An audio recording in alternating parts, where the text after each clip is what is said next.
can say that corruption prevention strategy has been amplified, and we have given enormous resources to that effect.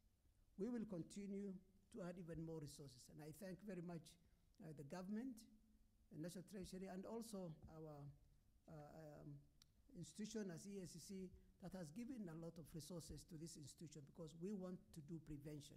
As it is said, prevention is better than cure. Once again, please welcome and feel free and enjoy the remaining part of the launch. Thank you so much, and God bless you. Thank you, Dr. Dabar. At this juncture, I want to invite Dr. Purity Gitonga, who is our Deputy Director.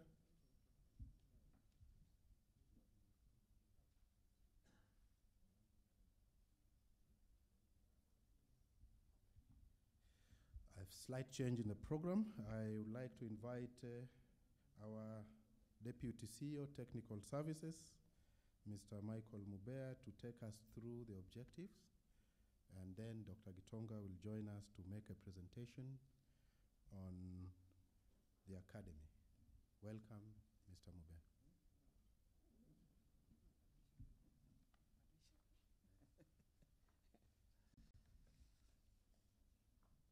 Our chief guest, representing the CS, Mr. Alfred Cheruyot, the PS in charge of post-training and skills development, Minister of Education, the chair of the commission,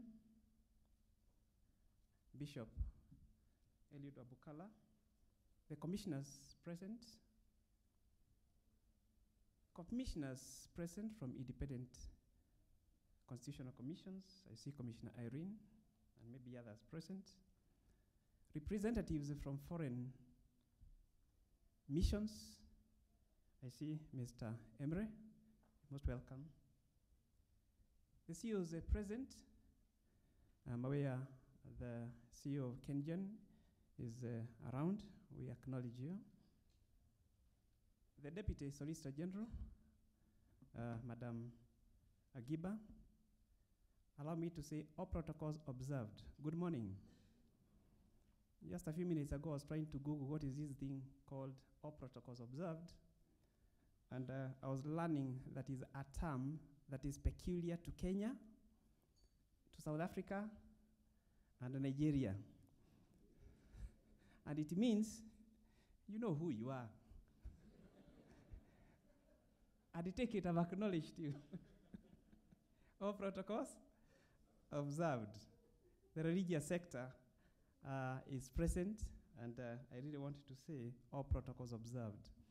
Before I take you through the introductions, allow me to request that we acknowledge once more the Teachers Service Commission Choir. They did a fantastic, let's acknowledge them.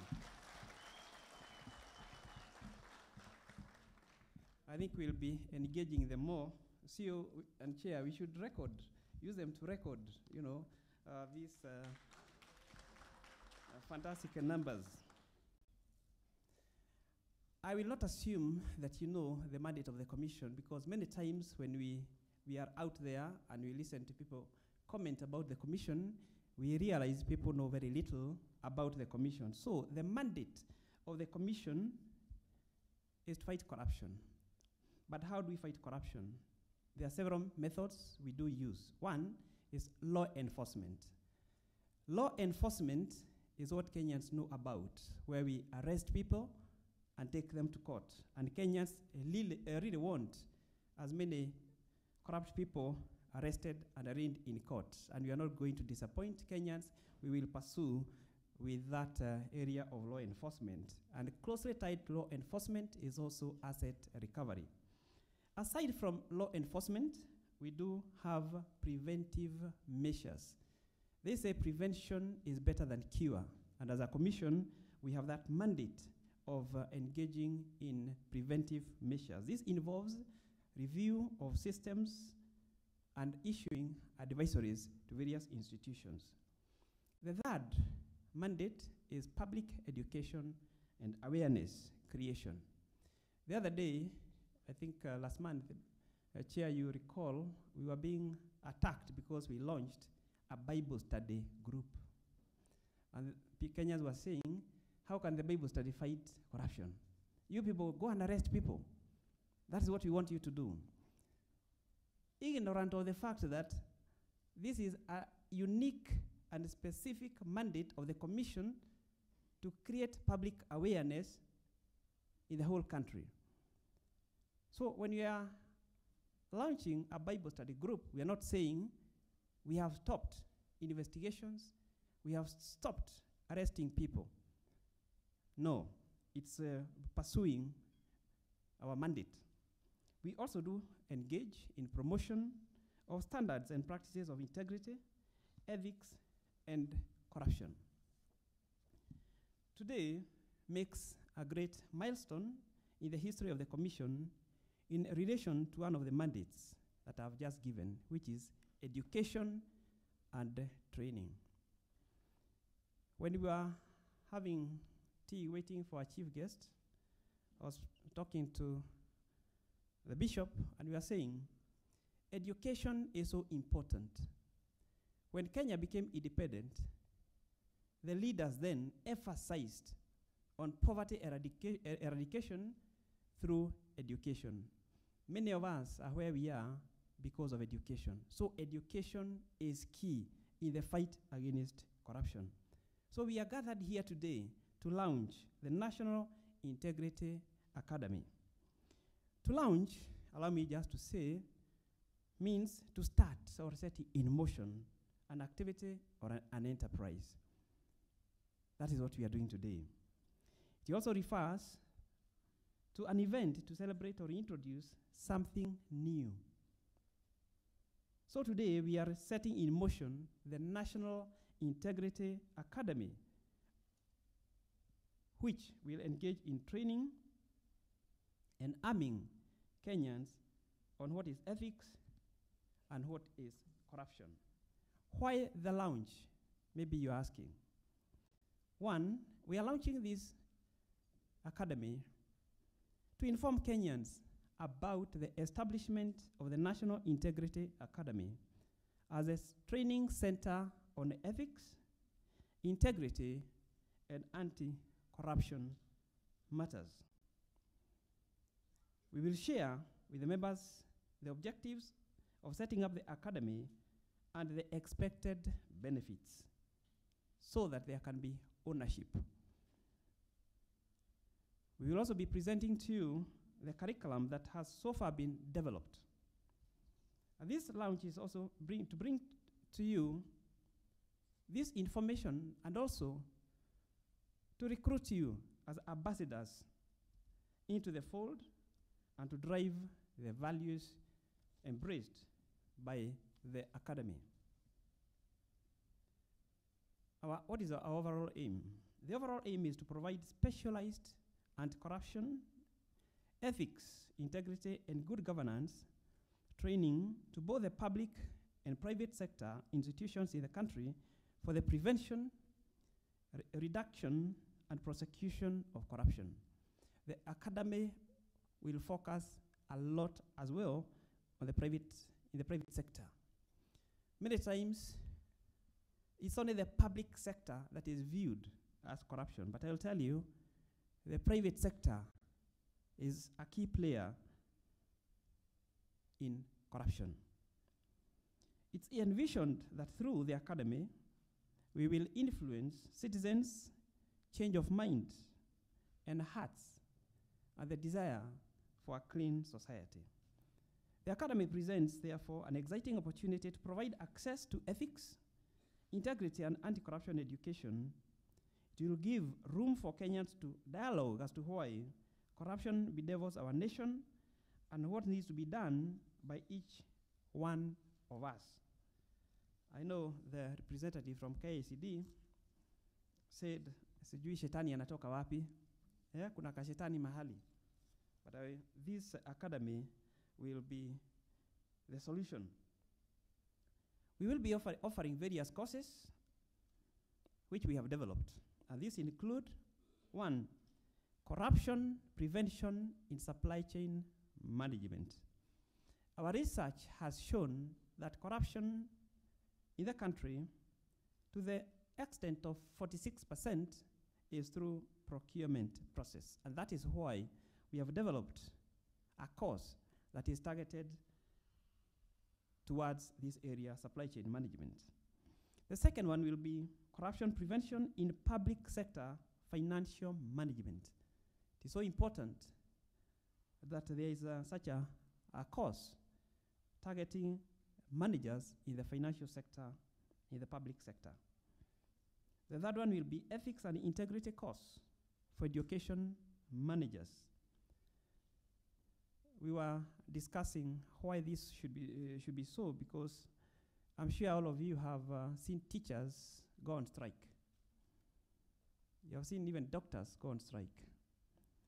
When teachers go on strike and the way they carry themselves, when their children, or their students, watch them, what is it that goes to their mind?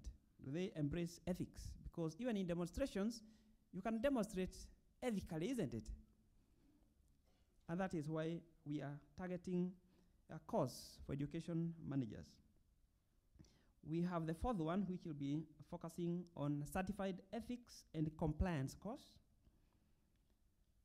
Another one will be on integrity assurance officers course. This is a course that has been run over the years by the Commission. We have induction course on law enforcement.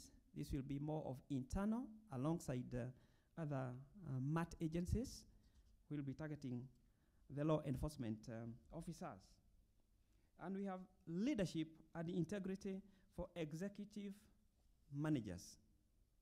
These are some of the courses that have already been developed, and we are ready to roll them out.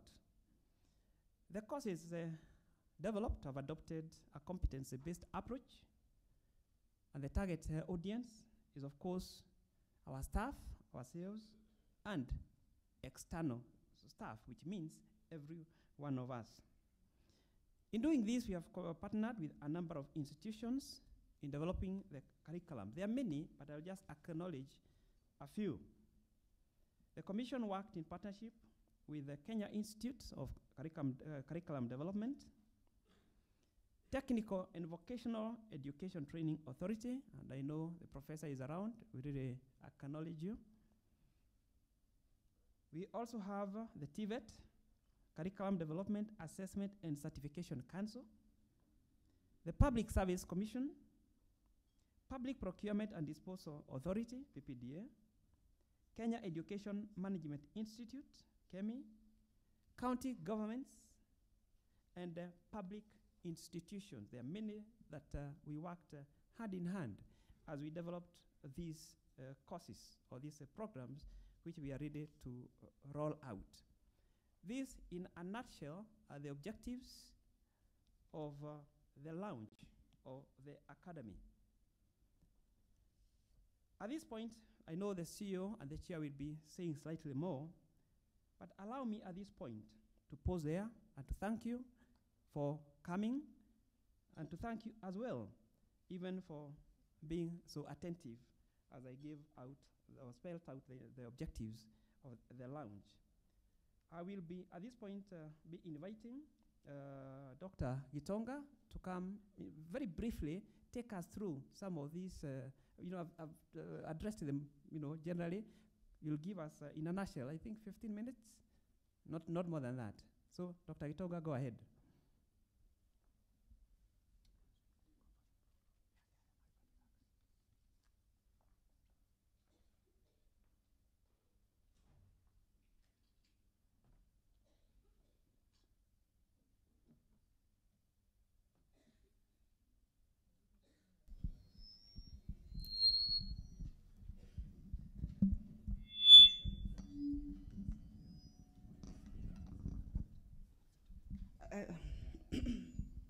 May I say our chief guest, the PS, Mr. Alfred Cherwot, representing the CS Minister of Education, the chairperson EACC, the CEO ECC, all CEOs present, representatives of foreign missions, our commissioners, our DCO, May I say all protocols observed? Good morning, everyone.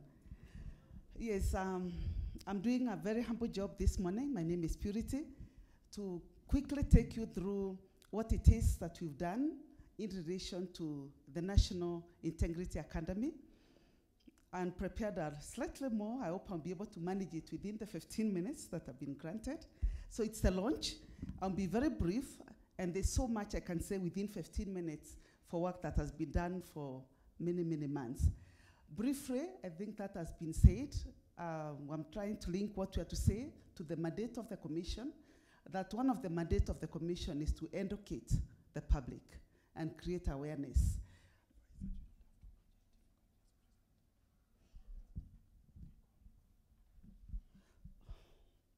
Why the proposed academy? I'll be very quick. Why the proposed academy?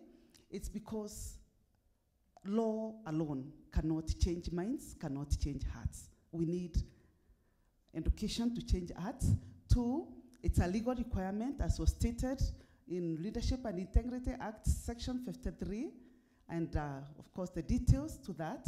Why establish the academy? Because there's a gap in the capacity of staff across all enforcement agencies, the need for a structured and harmonized, standardized curriculum for training, the absence of such a facility in Kenya and in the region, the of Africa, there could be only 2, and the high demand of commission trainings in the country, and finally the fact that many countries come to the Ethics and Anti-Corruption Commission to benchmark with the EACC. So there is good a lot to have the academy launched. Why education and training? Because this is one of the things. From the reasons why we have to educate is because of that. It's through education that minds and hearts can be transformed, and research bears that. The fact that it is through education that desired knowledge, skills, attitudes, competencies can be developed and acquired. The United Nations, the Transparency International acknowledge the role that education plays in the fight against corruption. And of course, the need for values taught to be lived. But there's always a big debate as to whether education really can change, and this debate rages. One of the debates is, does education have an impact in changing behavior? That's one. The second debate is, what approach? Because there are always so many approaches. Those of us in education know we've moved from learner-centered, teacher-centered, to learner-centered, to knowledge-based, to competency-based, to conventional online methods, and now the talk of the day, the competency-based education, which has gained traction in the current millennium. Nevertheless, in spite of the debate, it still remains a fact that education can bring a change and form and transform human beings. Hence, the place of such an academy.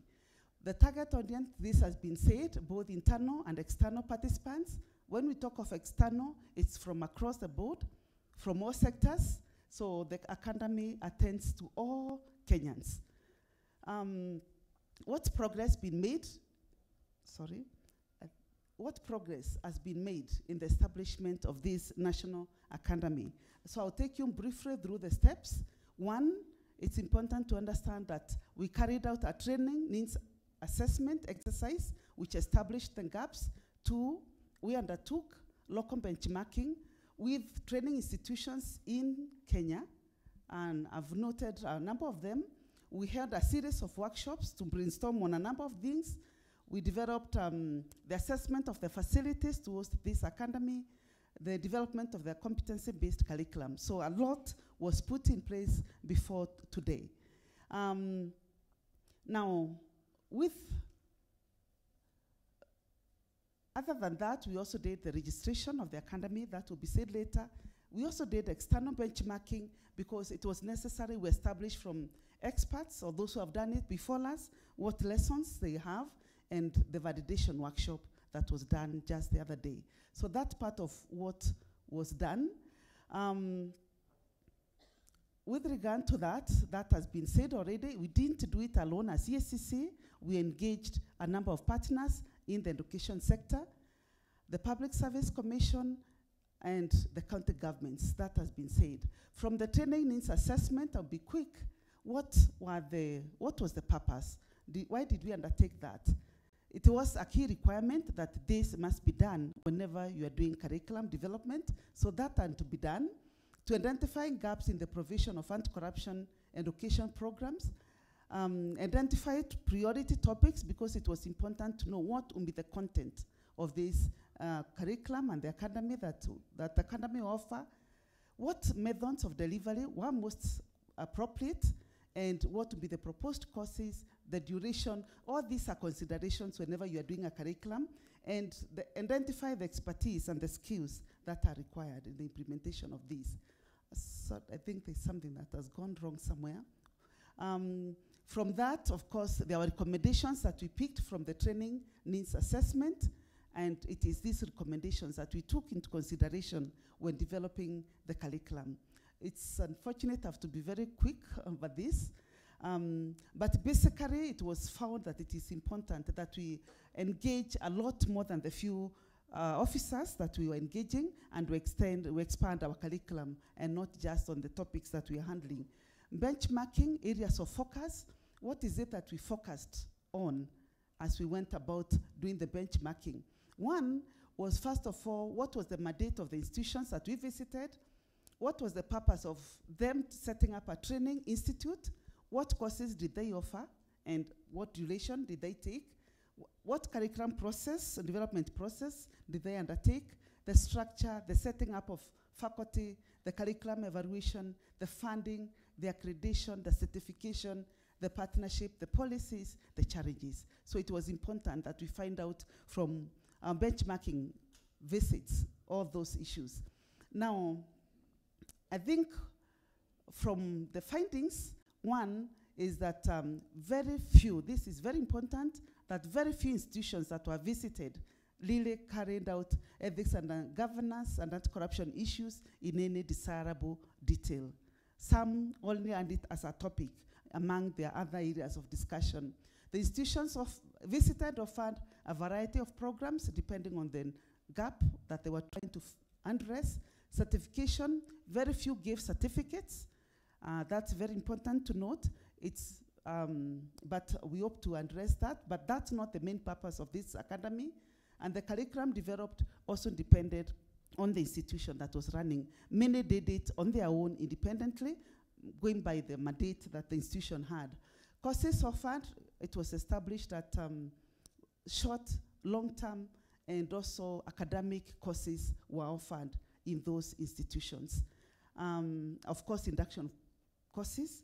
The benchmarking exercise, what did we also find out? That when it comes to setting up faculty, you have to be extremely careful. The curriculum evaluation took various forms. For some, they didn't have to do any test, just attendance. For others, it had to take projects, it had to take exams, it had to take papers, depending again on the institution. Collaboration and partnership, majority collaborated and partnered with other agencies, specifically in academic partnership, human resource, and funding. They served as centers for other regions, wherever the training institutions were done. Structure-wise, because these were some of the things, there was definitely a link between the academy and the mother or the parent ministry, and that was very, very key. Then I picked the example of EACC in Nigeria. This is one of the places we visited, that the academy functioned as the training arm of the Economic and Financial Crimes Commission of Nigeria. It was ended by a commandant.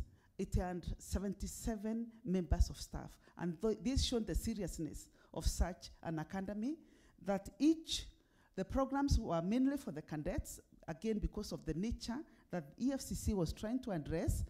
It took over a year to train the cadets, and the academy provided training not only to their staff, but to the country and to the countries or to the regions around Nigeria.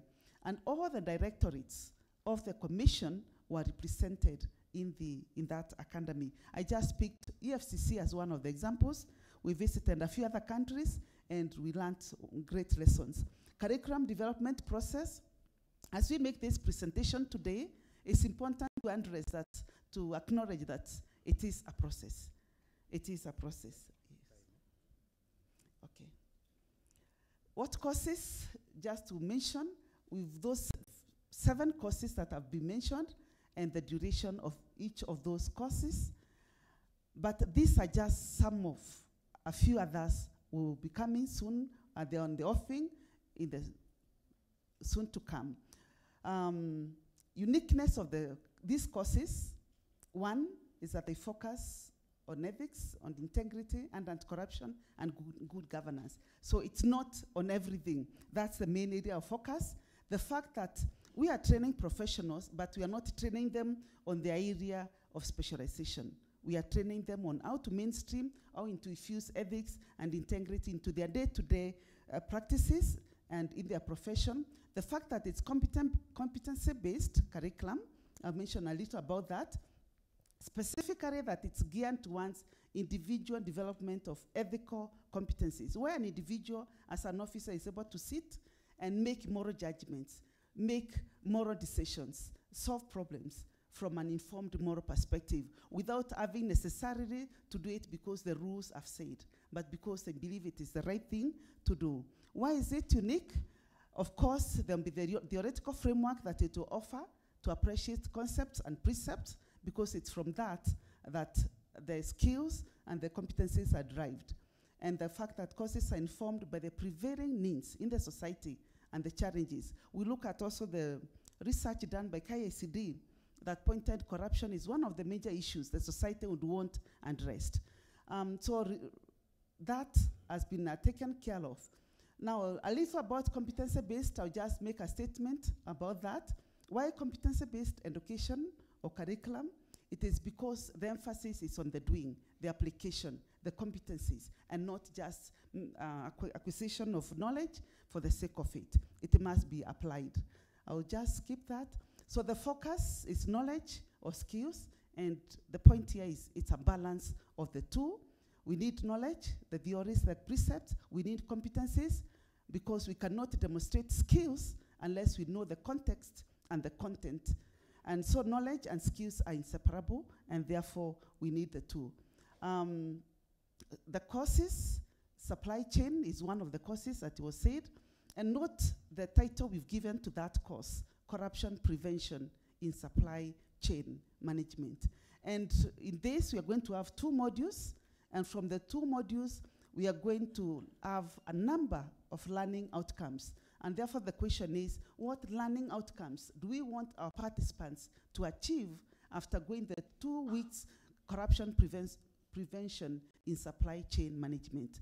That won't be the question. And just in as a highlight, those will be the learning outcomes that we hope to derive from this. That a person will be able to uphold, at the end of the day, uphold integrity in the work they will do as supply chain managers. That's very key. The next, of course, for each course, it has its module and learning outcomes. Corruption prevention in public sector financial management, there's those modules. Those modules, very, very key. Corruption prevention in budget and planning, corruption prevention in revenue collection, expenditure and accounting, ethics and integrity in internal audit. Just the modules. Then something was mentioned about ethics and integrity for education managers. This very, very key, because it's through education that we impact knowledge. It is through education that we form character. So the target here is, at the very beginning, is for managers. We are going to work courses for teachers. Particularly, we have the Integrity Club patrons. We are going to have a course on that. And for education managers, what is key is that they have good governance practices. They have integrity in the management of education resources, that they uphold integrity in curriculum implementation and curriculum evaluation. And I'm sure you're aware, in our news every day, we are addressing the question of cheating in exam is being written about. So we hope through module 3, there will be a change in this country. That learning outcomes, definitely those are some of the learning outcomes for education managers course. And at the very end, the fact that this manager will be able to model personal and institutional integrity. In every course, if I may say, modeling, role modeling is very, very key. That the leader in us, the leader in you, the leader in every one of us will be able to model ethics, integrity. Because we say in education, our values are caught and not just taught. Certified ethics and compliance course, 2 modules, building ethics infrastructure. It's hoped that the target audience for this course will be very senior, and therefore, by virtue of their seniority, they'll be able to build ethics infrastructure at the workplace. And they'll be able to promote ethics and integrity in the workplace after having gone through those areas. And the learning outcomes is to implement ethics legal framework, establish institutional integrity mechanisms, and institutionalize national values and principles of governance, among other things. Then the integrity assurance officers course, I think spearhead anti-corruption initiatives, mainstream ethics and integrity as the main modules. I'm sorry that I have to rush over this. And then what will be the learning outcomes is to facilitate compliance with ethics and integrity values. This, sorry, is for the investigations. Facilitate compliance with ethics and integrity, establish integrity award scheme. Sorry.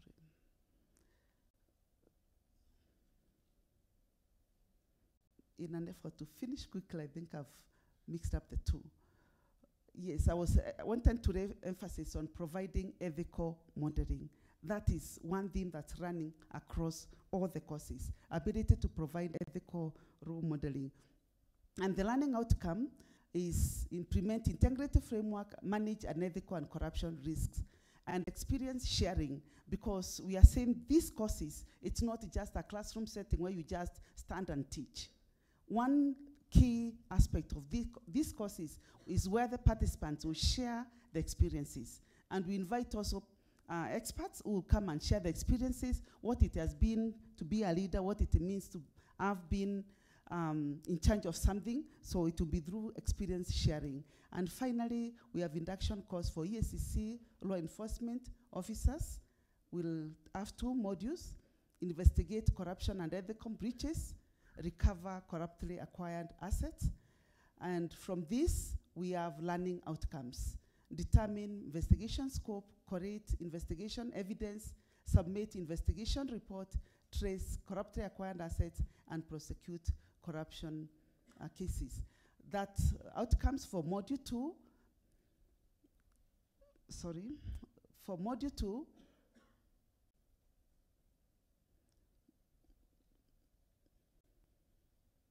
is preserve corruptly acquired assets, apply alternative dispute resolution mechanisms, prosecute recovery suits, and facilitate restoration of corruptly acquired assets. So basically, we have those 7 courses, and I've said for each course, there are modules, and there'll be learning outcomes for each of those. Then we've talked about skills. It's not just about knowledge. We said there must be a balance between knowledge and skills. So some of the skills is, can the participant be able to develop, for example, an action plan after they have been taken, what it is they will need to learn? Can they do a corruption risk assessment? Can they develop a personal statement on ethics?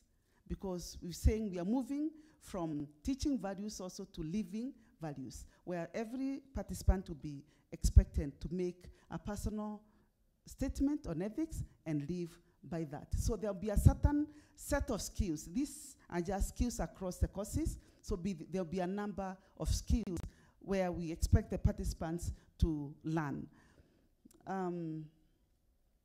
So because we said it's not about knowledge, we want to say knowing is not enough. It is a curriculum where we move from just knowing to applying. And with that, I say thank you very much, and God bless you.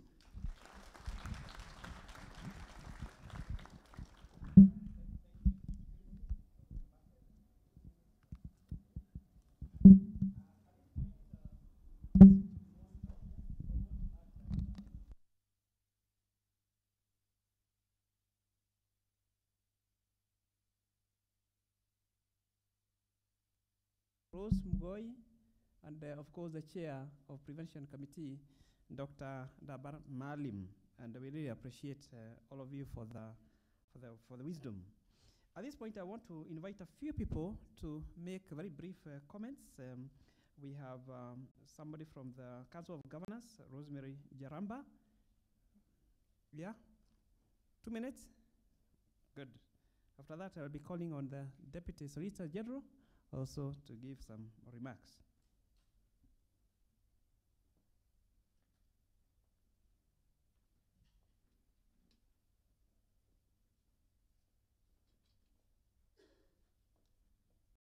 And ethical practices. As you're all aware, the Constitution of Kenya 2010 and Article 10 introduced important national values and principles of governance which bind all state organs and officers, public officers, and all persons in discharging their constitutional mandates as well as application of the Constitution. And key among these national values and principles of governance is good governance, integrity, transparency, and accountability, which we at the Council of Governors believe form the basis for which this academy was established. It is also worth noting that Chapter 6 of the Constitution highlights key codes of conduct, of leadership and integrity, and postulates the responsibility and conduct of state officers. It is therefore our hope and conviction that this initiative will help Kenya realize the objects and purpose of these chapters of the Constitution by tailor-making and specializing anti-corruption courses on ethics, integrity, and good governance. Ladies and gentlemen, the Council of Governors welcomes the move by the EACC to come up with this initiative. This is due to the fact that, firstly, the society at large and both levels of government, in particular, have been alive to the negative impacts of corruption and have, over time, taken measures to combat it. However, those measures have notably been in form of laws and institutions to oversee implementation of the laws, which to some extent have not worked very well. Secondly, it is important that the knowledge about corruption be cultivated and disseminated to form the basis of interventions. We also recognize the fact that no one individual or institution can win the war against corruption on their own. There must be collaboration and cooperation among stakeholders, and that is why county governments are committed and welcome the efforts to put in place by the different agencies, including the EACC, to make our country ethically sound. Thirdly, within public service, at both the national and county governments, it is an executive responsibility to deliver services efficiently, effectively, and economically, and that entails fiduciary responsibility of our public resources. Therefore, preventing and combating corruption is the duty of every public officer for which each should be held accountable. Finally, and in conclusion, the Council of Governors reaffirms its commitment to support the fight against corruption in the country, particularly at the county level, and we will collaborate with the EACC to ensure that this is realized. Congratulations to all the stakeholders who have worked very hard to see this academy to reality.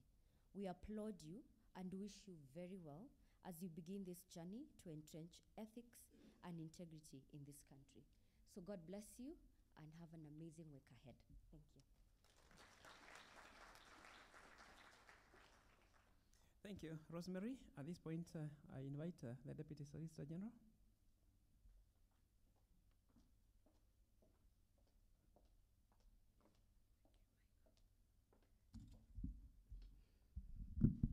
Good morning, everyone. The Chief Guest, Mr. Alfred Cheriot, Principal Secretary representing the Cabinet Secretary, Ministry of Education, Archbishop Retired Eliud Webukala, the Chairperson of EACC, the Commissioners of EACC, the CEO and staff of EACC,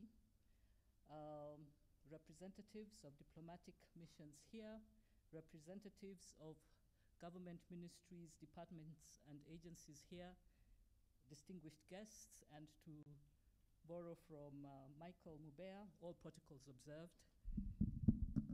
I thank you for this opportunity to make a few remarks on behalf of the Attorney General.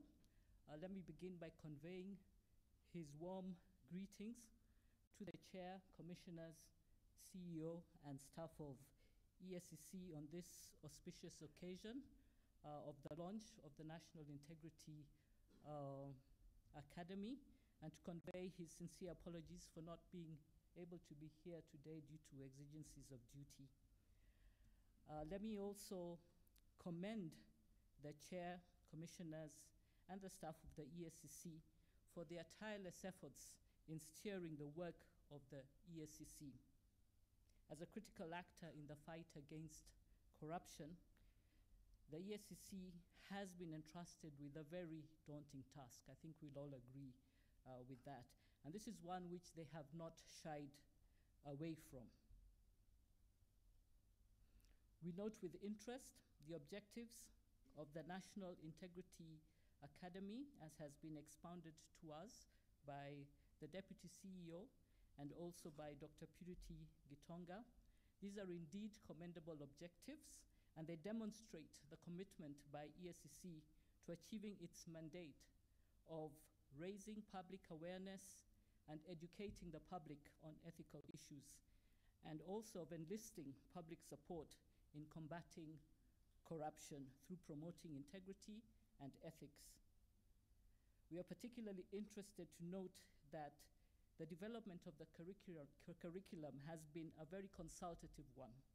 It's one in which the input from various government departments and agencies and other key stakeholders has been sought, and I think this will result in